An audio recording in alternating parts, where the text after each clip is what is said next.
This week we're speaking to Ameni Abida. Ameni is a self-taught Tunisian artist and museum professional.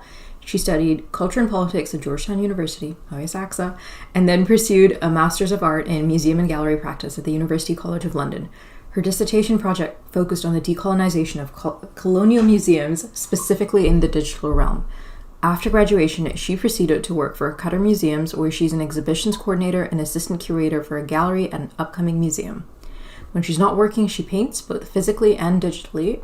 And when it comes to her work's content, she tends to gravitate towards themes of mental health, self-love, and the world around her.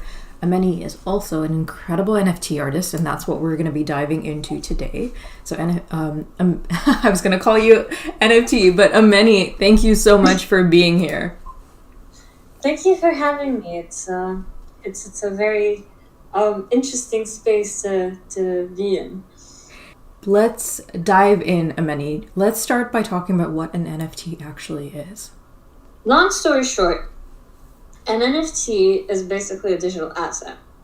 So when I think about NFTs, I think about NFTs in a couple of different ways.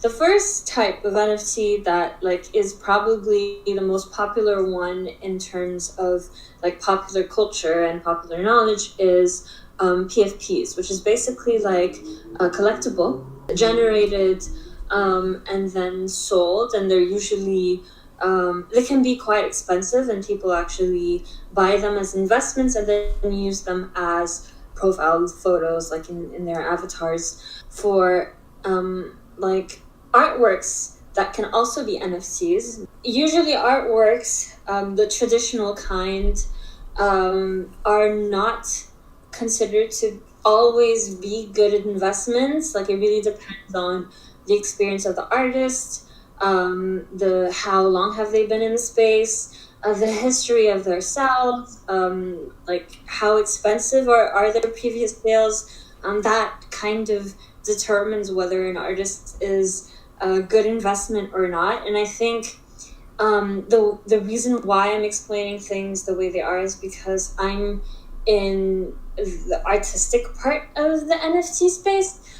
So I don't necessarily, I don't actually deal with collectibles and PFPs at all. People are usually more driven by the art than the investment. So it really is less about the money and more about the artists just putting their works out there and projects happening surrounding that art.